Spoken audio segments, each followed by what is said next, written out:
And the process evaluation is how we deliver it.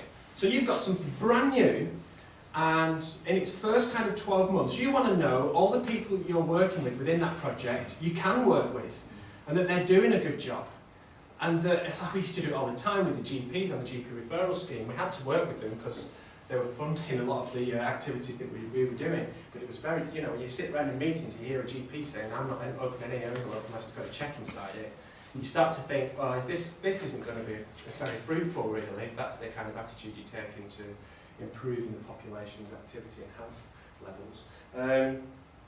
That all the channels of communication are good. You know, I'm sure Bernard and Helen now are process evaluating these workshops by the amount of interaction on the website, the iGoogle thing that most of you use throughout these workshops. They'll look at how many people have done it, the quality of use and things like that. That's not something done at the end, that's something done during the delivery of it so that we can make best use of it next time or improve it as we go along. Okay?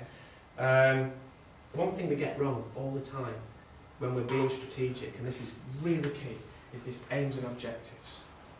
If we don't get that right, we can't measure anything. Your aim is your vision, it's a broad general statement. Yeah?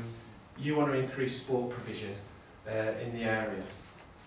It's dead simple, really quite grey, quite vague. Your objectives break that down into something very specific. Okay? So you might want to increase the amount of anglers in the area in the next 12 months by 10%. Can you see how it now becomes measurable? And when you look at your scheme, you can see whether you're going to meet that target during the process evaluation, because you know you've got a line of best fit that you should do to meet that target in the next 3 years, and if you're underneath it, you need to increase your activity or so on. You know, it's time scaled, it's specific, it's objective, it's measurable, it's achievable as well. Don't start saying you're going to increase participation by 30%. You know, we've got targets to meet in physical activity. We're trying to get 50% of our population active in the next kind of 8 years.